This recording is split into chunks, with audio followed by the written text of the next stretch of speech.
We have heard so many times from this PNM about local government reform, and yet whenever election finish, it seems as though reform is finished. To this date, there is no substantial progress in local government reform, and that has been touted as a solution for numerous problems within the communities. And it seems that the only aspect of the local government reform that this government is going full speed ahead with is property tax. It is my view that the PNM has been systematically undermining the regional corporations, depriving them of resources to make the case to justify bringing property tax. So they abandon the corporations, and you have overgrown lots. You have roads that are badly dilapidated, potholes, landslips. You have a state of where garbage is not being picked up, and you have dirty communities, really, real poor conditions in some of these areas. And the local government bodies are trying their best, but the truth is that when you stifle them like that, you now are trying to prove to us that you need property tax to fix this problem. We in the UNC continue to say that we do not support property tax being introduced at a time like this. So 2 years after the legislation has been asked, I asked the Minister of Local Government and I asked the Prime Minister, where is the reform? Where is the big budget that you promised in this year's allocation for a full year of reform and doing things differently? Where are the executive councils? Where are the secretaries, the Secretary for Infrastructure, the Secretary for Public Health, and so on? Where are the increases in employment? The only thing that we have heard from this budget, from the Minister of Local Government and the Minister of Finance, is the introduction of property tax. And while we remember the words of Dr. Keith Rowley, he said to us on the campaign trail, I'm going to read it for you. These are his words. He said, I have absolutely no doubt that as we transition through local government and bring about devolution, that we promised that the nation will see the benefits of setting out to do things differently. Local government is not something we dreamed up. It's something we have worked on as a nation for the longest while. Well, the only truth in that is that they have been working on it for the longest while. Since Hazel Manning was Minister of Local Government, they have been working on it. But the truth is we are not seeing things done differently. The only real change we had in local government was when the People's Partnership was in government and Kamla Persad-Bissessar as Prime Minister gave councillors offices, secretaries, provided tax breaks for vehicles because councillors ought to be mobile. These are some of the things that we saw introduced to make a difference in local government. But what we had was political will. And this PNM is lacking political will. What you had was more money being provided to regional corporations. You had the support of various ministries in providing the services and strengthening the services of regional corporations, whether it is social services, infrastructure, and what have you. One of the services that we believe that the local government would play a role in is making communities more secure. And I want to talk a little bit about that this morning with you as we face and we continue to battle the rising crime situation. We remember community comfort patrols in our communities. We remember having more boots on the ground, joint army and police patrols. We remember there was a proposal to increase legal gun ownership for you, the law-abiding citizens of Trinidad and Tobago, so that the bandits doesn't always have the advantage. We remember that we had a nationwide plan to restore and improve street lighting in your communities, making you safer, so that we could take back control of our streets. We indicated to the nation through our campaign and even afterwards as a policy in local government that we will use municipal police in the local government corporations to secure our children at primary and secondary schools. at the recreation ground, because we have seen children being gunned down on the recreation grounds. And we believe local government could play a role with the municipal police securing schools and recreation grounds. We believe that the municipal police should be expanded so that local government corporations could create jobs by employing more police officers, but you will have more boots on the ground. These jobs are desperately needed, but the safety and security is also needed. We want our citizens to be able to defend our homes. We support stand your ground laws to protect your home and your family. Our UNC councillors will support your request to secure your communities with gates or barriers, to restrict non-local traffics, to secure playgrounds, and to enforce noise pollution laws, so that you can feel safer. There are communities, even in the St. Augustine constituency, who are going through the process of gating their communities, providing barriers to restrict persons from outside who come in to scope out, to jump your wall, and conduct home invasions and other criminal activities. And so we will support communities who wish to do this. We are saying scrap property tax. Stop the, this inheritance tax that they spoke about. It seems that because the opposition jumped the gun and talked about it, they have pulled back on it. But we are saying you should not pay more taxes at this time. Some of the things that regional corporations should be doing more, if they have additional funding, are, for instance, to clear vacant lots. You must have litter prevention wardens working in collaboration with the public health unit to remove derelict vehicles, to ensure vacant lots are cleared. You must have collaboration with the TNTEC to ensure that street lighting is in place. So that way your communities are brighter, the communities are safer.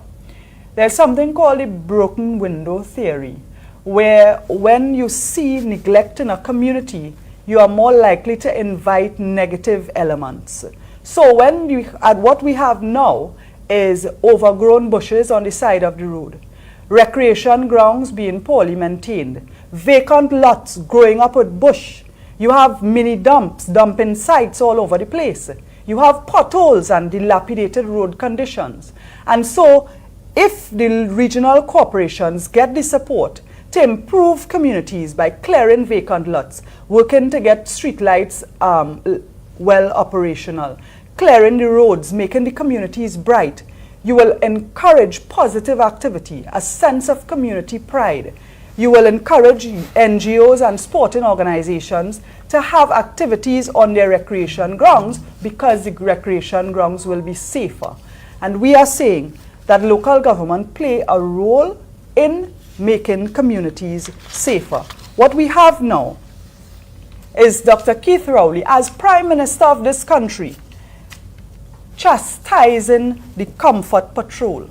In the recent budget debate, the Prime Minister in his contribution was mocking the Community Comfort Patrol, and his words were, Comfort Patrol, Comfort Patrol, Comfort Patrol. Where? What is Comfort Patrol? He called it a failed program where the UNC pick up, in his words, Tom, Dick and Harry to drive a car through the neighborhood and call that a Comfort Patrol. What absolute nonsense. That is trivializing the work that was done under the People's Partnership government. And in fact, in 2020, when the PNM won the election, Keith Rowley, as Prime Minister, reintroduced the Community Comfort Patrol. So the Prime Minister is making no sense. He is chastising his own self in a sensible program that provided 24-hour residential patrols that were in force. And this initiative was implemented by the UNC government, and the PNM, led by Dr. Keith Rowley, decided to keep the Community Comfort Patrol. And what it did was utilize the exact companies that were utilized under the previous UNC government. And it was retained under the Ministry of National Security. in 2014, the same patrol and the same neighborhoods and so on were then being done in 2020. So the Prime Minister in his budget contribution really made no sense. And I think what he was doing is trying to frighten the population, because his own government, after 8 years, has no solution for crime. What was the Community Comfort Patrol? It was a program by the Ministry of National Security where communities were engaged, and there was a joint initiative between the Ministry of National Security and the private network of security, private security network. So there is an official private security network commission, and they were working closely with the Ministry of National Security. So you had law enforcement officers and private security companies belonging to that network, registered with the Ministry of National Security in residential area, is in housing developments, to assist with treating both actual crime, the fear of crime, and preventing crime by making communities safer. So we are calling this morning on Dr. Keith Rowley, on the government, to tell us what is happening with local government reform. We have seen so many promises. We are saying use local government reform to make communities safer. We are asking you to desist from your bait and switch tactic. The promises you made in local government elections, you must make them happen. You promised executive councils. You promised more efficient services. And we are saying our young people, our recreation facilities, go hand in hand. So if local government has our recreation facilities in order, the lighting on the recreation facilities are there, both adults and young people will have the opportunity to be involved in positive activities, sporting activities, as opposed to getting involved in criminal activities. Where you have bright lights, the criminals don't like to lie there. So if you have well-lit recreation grounds, well-lit communities, you will get more involvement. If you do not have pile-up of garbage, if you have regular removal of garbage, patching of potholes, you will have people feeling better about their communities, feeling safer. Women will feel safer to take public transport because areas are well lit. You don't have these vacant lots with bush and so on. So I'm asking the Prime Minister, it is time to put aside politics, make good of your word, make our communities safer. We must reduce the murders, the violence, and the criminal activities. We must ensure that our communities are safer. And one of the opportunities you have is through local government to provide more municipal police, to ensure that communities are well maintained, to ensure that our recreation grounds and our youths are happy together. And with that this morning, I want to thank you, and I want to hand over to my colleague, Senator David Nakid. Thank you for that very comprehensive, detailed, and very technical presentation, MP Amin. I think the common thread that resonated with that presentation was that Keith Rowley is probably the biggest liar that we have seen in Trinidad and Tobago. Once again. Everything that he says, his administration says and does, it's always a policy of deceit. And I would like to have this conversation. It's very necessary at this point in time, because we are in hell. Trinidad and Tobago is not heading towards hell. We are in hell. We just have to look at the papers. Everywhere there's crime, 2 killed in St. James, double murder in St. James. Here, 2 wounded, 2 killed. You pick up The Guardian, you'll see 4 were killed in Belmont.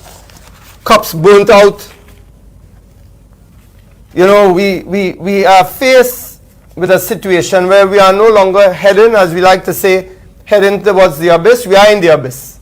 And let's get that off the ground, and let's realize that, and that's where we are. And the reason we are in that situation, and I said again, we have to always have a historical perspective. Huey P. Newton, who was a famous black activist, Afro-American activist, always says, think global but act local. And when we look at that, we realize that this Rowley administration is probably an administration that has a propaganda machine akin to that of the South African apartheid regime, to that of the apartheid Zionist regime that we see now committing atrocities in Gaza. I am convinced that Prime Minister Rowley, in his absolute lust to retain power, has forgotten the people of Trinidad and Tobago. It is uncanny. It is uncanny that we are in this state where murders, quadruple murders, triple murders, double murders are the order of the day. And Prime Minister Rowley, all he does is obfuscate, deceive, lie. And I point you all, as we talk about historical perspectives, to a book written on what is happening in Gaza, a book by Richard Shambrook called A Policy of Deceit. And it speaks to the Balfour Declaration, and that from the inception how it was a deception on the people of Palestine. And it's the same. Rowley's 8-year administration has been policies of deceit.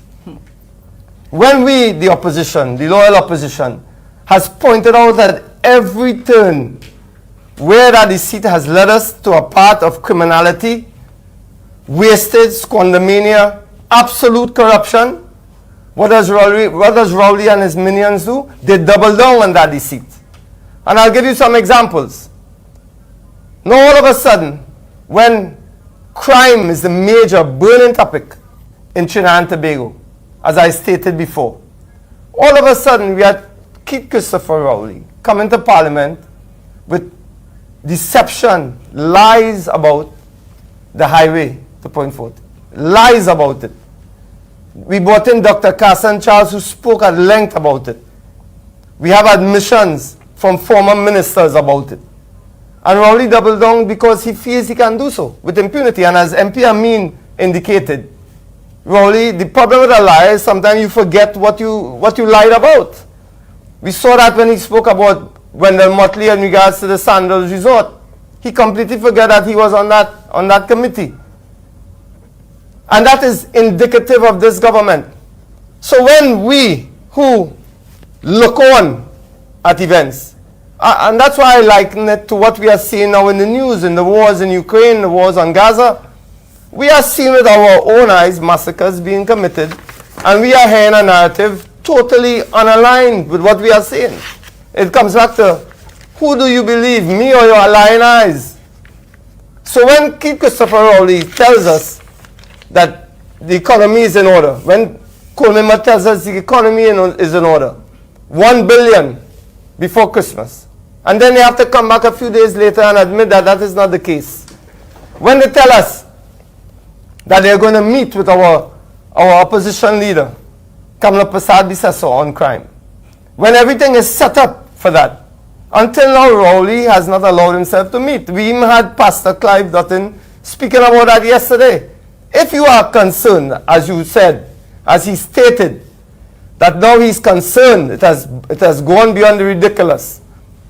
If he's so concerned about crime, the first order of business for Keith Christopher Rowley was to make sure that he will be present at those talks with Kamla Persad-Bissessor to solve crime, not send people who are being thrown out of courts in Miami for lying. You will be present, you will be there. This should be the order of the day. And I'll go into detail why we believe, as the opposition, Rowley has no intention of fixing the criminal situation in Trinidad and Tobago. Because as we've stated with our plans, it could be pretty much short-term fix and long-term fixes. But when you have a prime minister who in 8 years cut all metrics that are indicators of making sure that crime goes down. When you cut education, like he did with Gate, from 700 plus million to 300, 400 million, when you cut that, You are sending a message to those people who relied on education to get out of that cycle of poverty. You are telling them that you do not care about them. That is not the opposition saying that. Your own figures are telling us that. When you cut all the youth programs that the UNC had in place between 2010 and 2015, and we say it again and again, YTEP, MILAT, MIC programs, TechVoc programs. Do you know, MP Amin, that we were turning out 6,000 graduates a year in some of these programs? Now the PNL is boasting about programs they had to revive because they know elections are coming. They are turning out 400 and 500 people per year, as opposed to 6,000. That is a message that you are sending with all the metrics that I've indicated, that you do not care to fix the criminal situation. All you are interested is making sure that you retain power. And that is why someone lies. You lie because you are afraid of people knowing the truth. That's why you lie. You lie. So all your policies, whether it be in education, sport. I give you the example of sport. When I mentioned in the Senate that they had only put 13 million in sport, which is a major driver in the disadvantaged communities, MP Amin, major driver to make sure people go on the right path. I said 13 million. The Minister of Finance said no. There are 200 plus million. Not letting the people know that 200 of that million was dedicated towards infrastructure. So this PNM government is about putting up infrastructure, but no policies that can drive human resources and drive our people to a proper life where they can have sustainable, meaningful employment. CPEP and URP will not work to fix our criminal situation, to fix the criminality that is widespread and rampant in Trinidad and Tobago. As a matter of fact, I really did not know where to start looking at the newspapers today. Everywhere. And the PNM, you know, MP Amin, you know, the PNM has a famous saying they like to bring up every chance they get, that the alternative to the PNM is chaos and confusion. It's the most fossilized, dated epithet that they can come up with, because what we have seen here is that the PNM is chaos and confusion. They are the epicenter of chaos and confusion. Everything that Rowley has touched in 8 years has gone awry. Whether it be Petrochin, whether it be Nike-One, and let's take a look at Nike-One. $120 million US was loaned to them. Now we see Comimbert, Minister of Finance, when asked about that, when asked about those preference shares that we have in Nike-One, what is his comment? He's staying in his lane, in his sector. So in other words, he as Minister of Finance asks a financial question, has no response, and he's not taken to task by the public of Trinidad and Tobago. And that is well reported. All of these things contribute to crime. When you ask the taxpayers, who's going to pay back for that 120 million? Those preference shares are basically useless now. It's a government that continues to lie and lie and lie. And we, the public of Trinidad and Tobago, we the citizens who continue to suffer. You know, MP Amin spoke about the community patrols. But those community patrols clearly, to keep Christopher Rowley, mean nothing. Because he doesn't have to worry about that. He has 24-hour detail, he and his family. But the people who benefit from such a program that we, the UNC, had, which they also continued, unless it's politically expedient for Christopher Rowley, for him, he'll come and tell the public, they make no sense. His go-to is always that the UNC has been corrupt. But I'd like to look at that frontally. Keith Christopher Rowley, who now has introduced, and it's not by coincidence, has introduced all of a sudden, every time for election, he brings up subjects, some topic of corruption.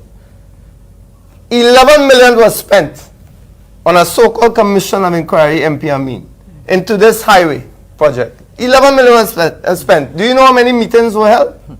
Not one. Not a chair was pulled but 11 million was spent to discuss a project. By all accounts, people who were involved in it basically was sanctioned by the PNM themselves. So you have to ask yourself, why at this time, when crime is a major burning issue, with food security very close behind, because the two are very, very much interrelated. You have no food security, you're going to find a way to get your wife and daughter and son to eat. And this government, with their hard-headed selves, doesn't seem to understand that. If people do not have sustainable, meaningful jobs, they're going to look for it. As the youth men like to say in Trinidad and Tobago, they're going to look for it. And unfortunately, from what we are seeing, they're looking for it in their own communities, where black men are killing black men. And when I say black, I mean African, East Indian. It's in the poor, disadvantaged communities across Trinidad and Tobago, especially on the East-West corridor. And Keith Christopher Rowley has no answer, no solution to it. So he continues to always drop a red herring. He drops something always that he feels can distract us. But we are not going to be distracted.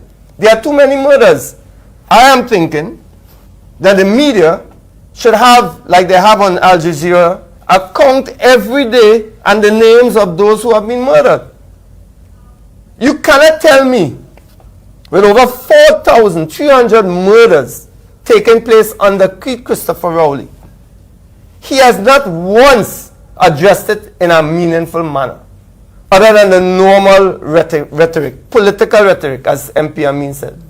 I am fed up. I am this. We have to, instead of saying, what are your programs you have introduced in the communities that continue to slaughter each other? Let's call it what it is.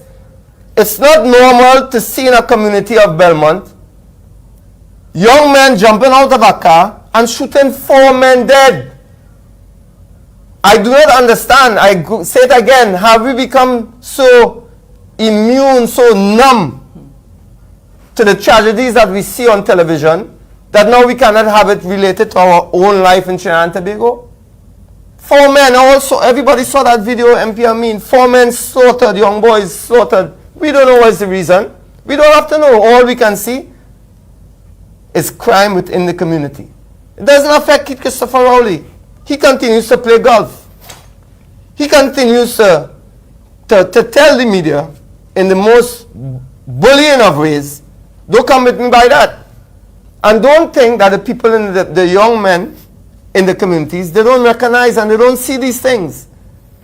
So when Keith Christopher Rowley, when approached on the matter of Brent Thomas, when that man, that Trinbagonian citizen was abducted, until now there's no word on that. He said to the media, don't ask me about that.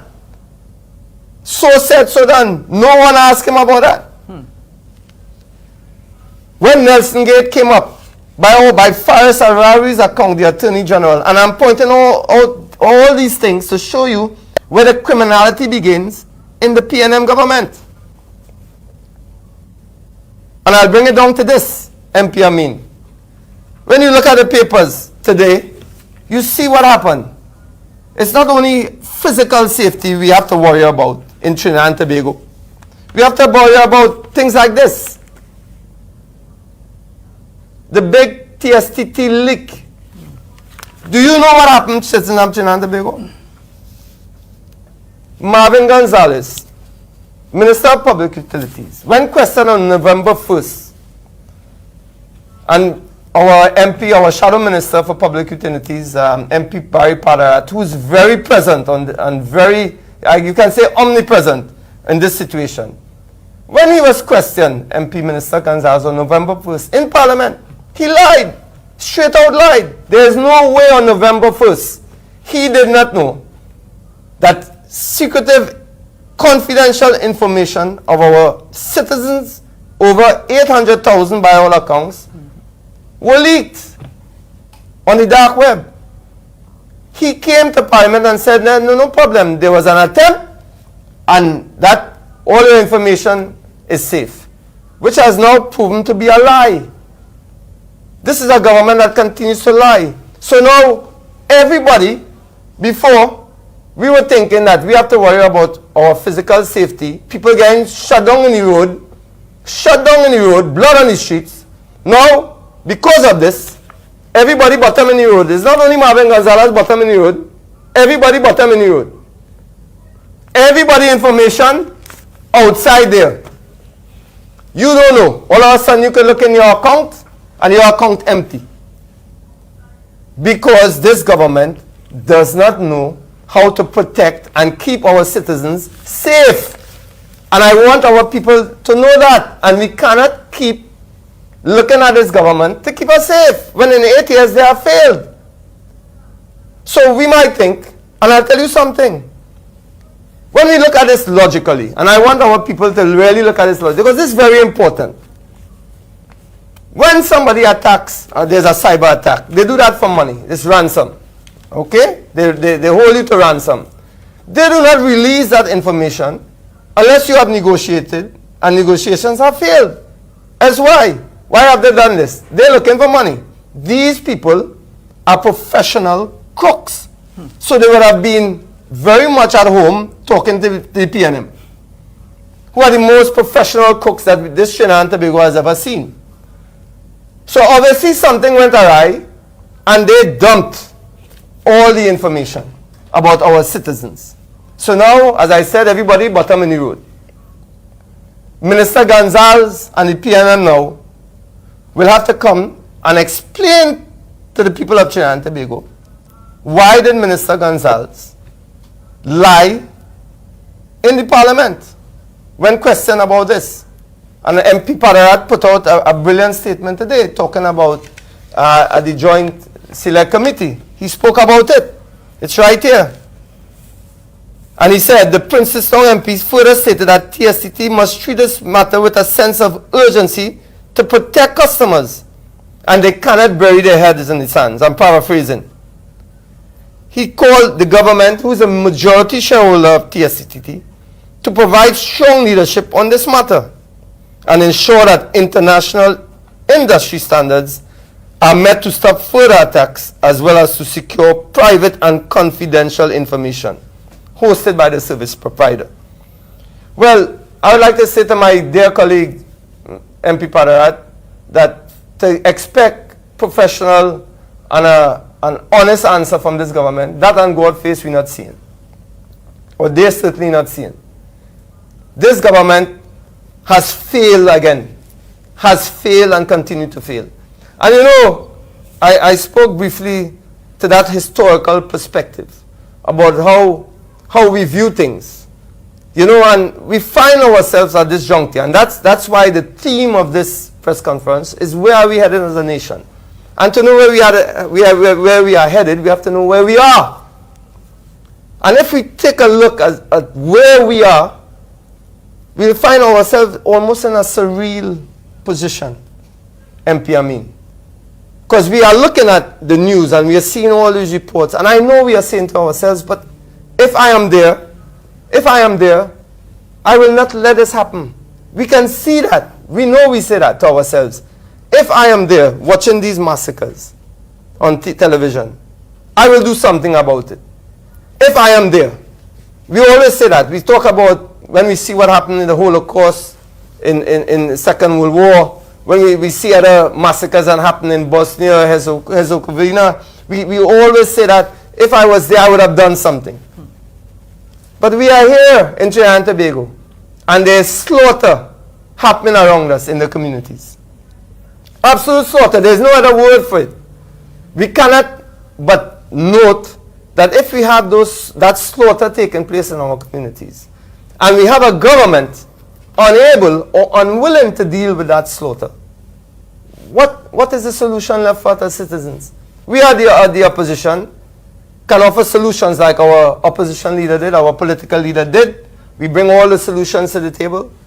But it's up to the government, who according to this Westminster system, they have the resources and they have the say. And I want our citizens to know that. And they have to essentially hold this government to account. There's no way, and I call it uncanny, there's no way, I don't care how much of a PNM sycophant you are, that Rowley's well-being is more important to you than the well-being of your children or your family. If that is the case, something is wrong. There's no way that Rowley going on girl trips and traversing the world with his Gary Sobers, as useless as both of them are, there's no way that that can be more important than if your child has clothes or school books to go to school. They cut school feeding programs. They cut the book grant that they said now they were coming now to give before Christmas. That seems to be gone. This is a government that now has its back against the wall.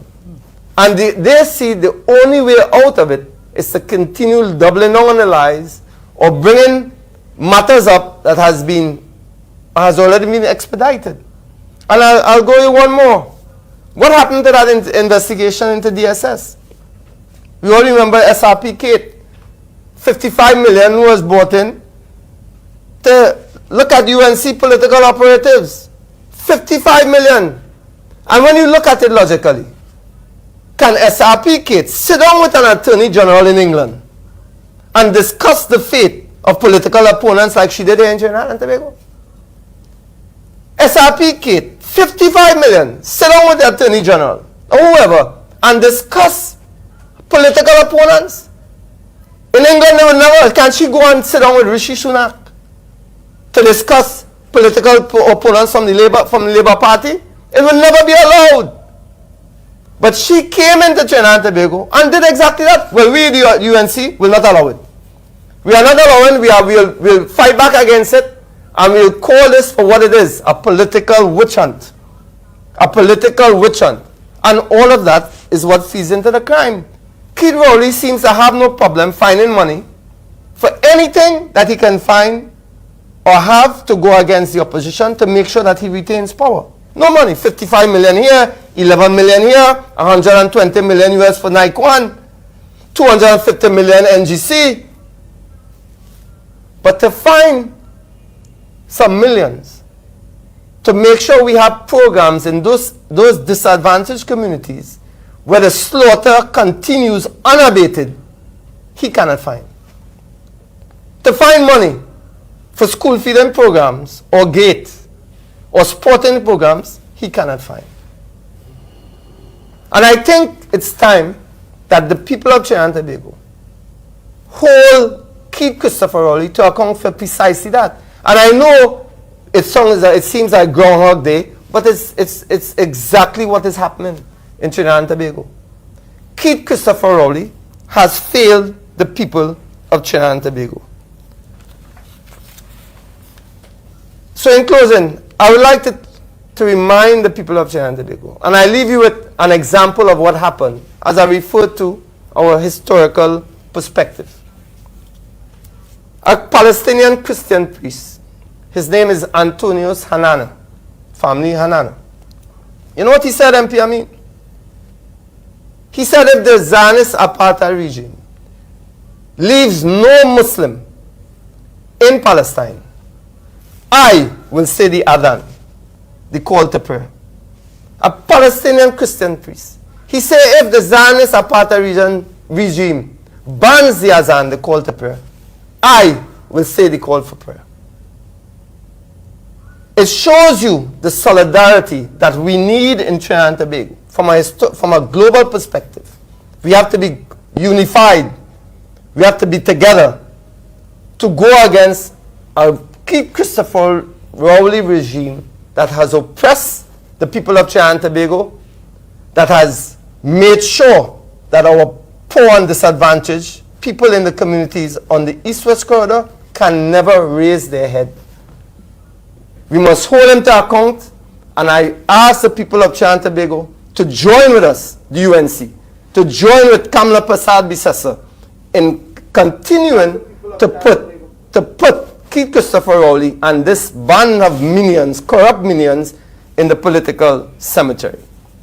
And I thank you very much for listening, and I turn you over to our MP Amin for all questions. All right, good. Good morning, Doris Polo from CNC3. My first question to either one of you. The UNC has been calling for the Prime Minister to attend crime talks since he announced his intention and extended the invitation to the opposition. Considering the fact that he's maintained that he has set up, identified the 4 people that will be in attendance, which does not include himself, what is the UNC's position in the interest of the citizenry? Will the party be participating in these proposed crime talks? The UNC is very committed to reducing crime and criminality in Trinidad and Tobago and making the country safe again. Dr. Rowley's postponement and delay in keeping this meeting with the opposition in an expeditious manner is a demonstration of how seriously he takes crime and violence. It appears that Dr. Rowley is so insulated from society, so detached from the reality of what is happening in Trinidad and Tobago, that he doesn't realize how urgent the situation is when we have double murders and triple murders almost every day on a weekly basis. He doesn't seem to find this urgent. The truth is, whether the suggestions come from the opposition or from stakeholders anywhere in society, the fact is, as a nation, we have to come together and unite on the situation with crime.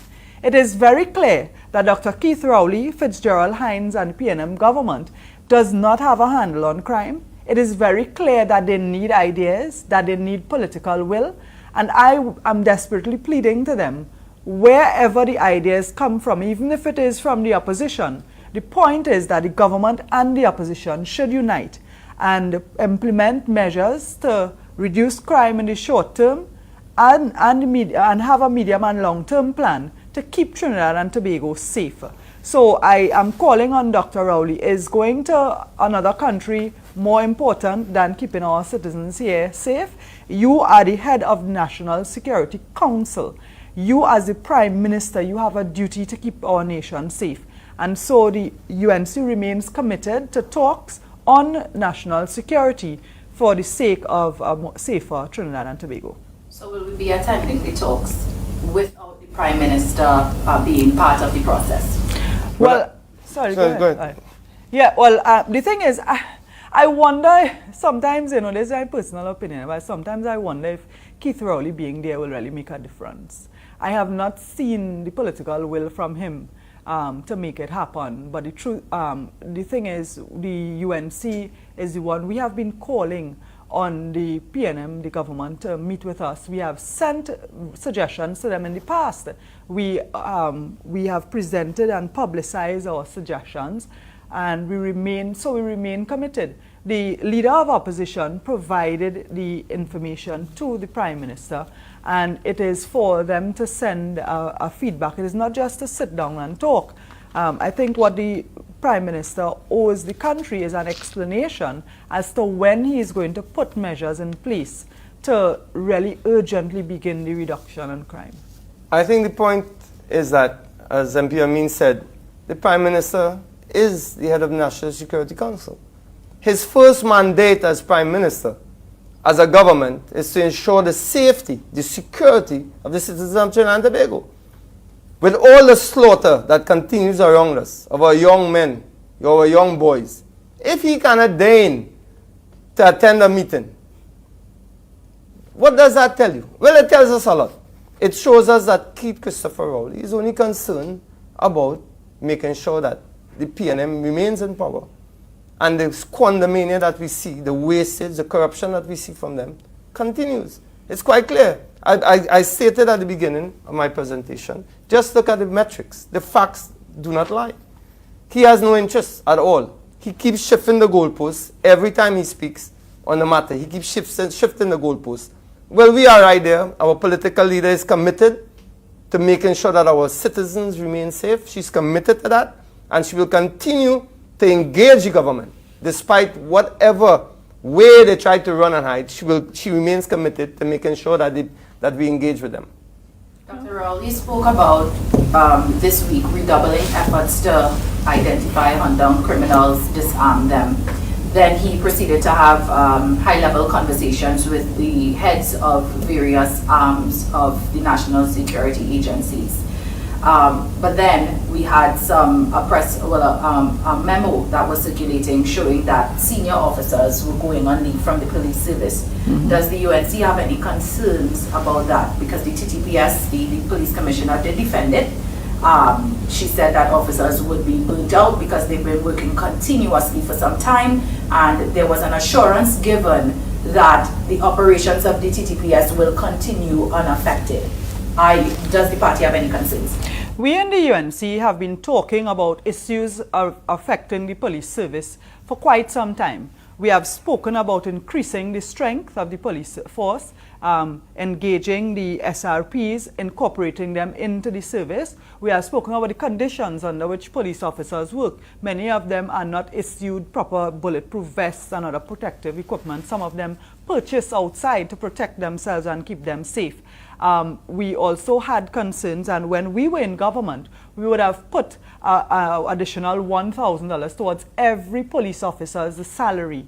We also would have taken steps to ensure that any police officer killed in the line of duty, that his family would be adequately compensated by giving $1 million. And any member of the protective services. I think the PNM has disbanded that. But I think those questions are really urgent questions for the Commissioner of Police to answer, because the public wants answers. We are already experiencing in every community where you ask for additional patrols, where they have shortages. They are out fighting crime, looking for criminals.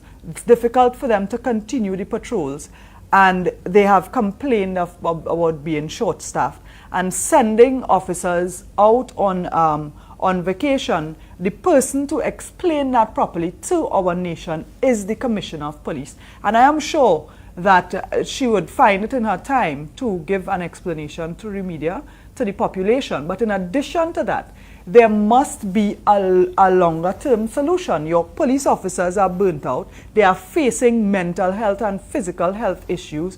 What is your solution? Sending them on vacation is clearly a very short-term solution. And I look forward to hearing from the Commissioner. Tell us what is happening. So she did in fact issue a statement yesterday, and what she said, that's where the officers were overworked. They've been working continuously, and so we have senior superintendents going on 773 days leave, and it's supposed to be staggered. But are there any thoughts about how that would impact the officers and their current contingent? Is the supply of 100 TTDF employees enough? Does the party have any thoughts on this current arrangement? Well, again, that is a question for the Commissioner of Police to answer. I concur. I think a matter like that, because all the facts are not out yet. We heard about the mental health issues and so, but I think we would be presumptuous to make any statements about what exactly has. I mean, we can come with all kind of conspiracy theories, but I think the Commissioner of Police is the one who should be asked about that. Yeah. I mean, earlier you mentioned corporations that were somehow being starved of resources. Do you have any evidence of this? Oh, certainly. Over the last 8 years, in fact, for the last 15 years, we have done a tracking. We have the research in the UNC where we can look at the trend in terms of the funding provided to each regional corporation over the years. Prior to the UNC being in government, during the UNC's term in office, and in the 8 years since the PNM has come into government, the funding to regional corporations has been diminished every year, continuously under the PNM. And what you have is critical areas. So, for example, Sandy Grande Regional Corporation has about, they have all the recreation grounds in their region. They have $75,000 to maintain all their recreation grounds. So it just gives you an idea that $75,000 might not even be enough to properly maintain one ground. And that $75,000 has to last them for the entire year. You have in Mayaro Regional Corporation where you have $12,000 for cemeteries to last them for the entire year. So think about how much money $12,000 could do in terms of improving the conditions in their cemeteries. And again, it comes back to the broken window theory, where you have dilapidated communities, dilapidated cemeteries, overgrown bushes. And we have seen in every region an undermining of the funding. What you have is monies being allocated and never released. So we call that suppression of funding. So they give you the impression we are giving you more this year, but by the end of the financial year, they do not ever release the full allocation. And we have evidence where we have regional corporations, chairmen and CEOs, where they requested the money on numerous occasions from the ministry, but it was never released to the corporation by the end of the financial year. Can we get the statistics to the people with Certainly, we can provide you. We have done tables, we have done graphs, but the information is available publicly. Any person can go onto the Ministry of Finance's website and you can look at the draft estimates on recurrent expenditure and the draft estimates for development programs. So don't just take our word for it. The information is publicly available, and in the Ministry of Finance documents, you will see where every year you have the amounts being consistently reduced. Even when there is a little uptick, it never gets up to what it was under the partnership government. Yeah, just to be able to see, because if we're seeing it on the paperwork, but then you're saying the funds not being disbursed even though they're requested. Yes, so that will be reflected in the revised estimates of the following year. Yes. Okay. That's it for me. Yeah?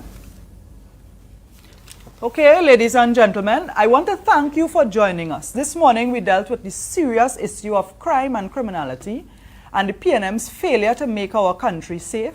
We give you the commitment as the opposition in Trinidad and Tobago that we will continue to hold the government accountable, that we will continue to stand with you. And this morning, as we were coming into Port of Spain, the unions are on the promenade protesting. And I ask citizens everywhere, whether you are part of the union, part of an NGO, or just an ordinary citizen, it is time to make our voices heard. I encourage you to speak out, stand up together. We have to stand against this PNM government. We have to hold them accountable. We have to confront the crime and violence in our country and the ineptitude of the PNM, the total incompetence of the government to deal with crime. We thank you very much for joining us, and we look forward to you joining us again.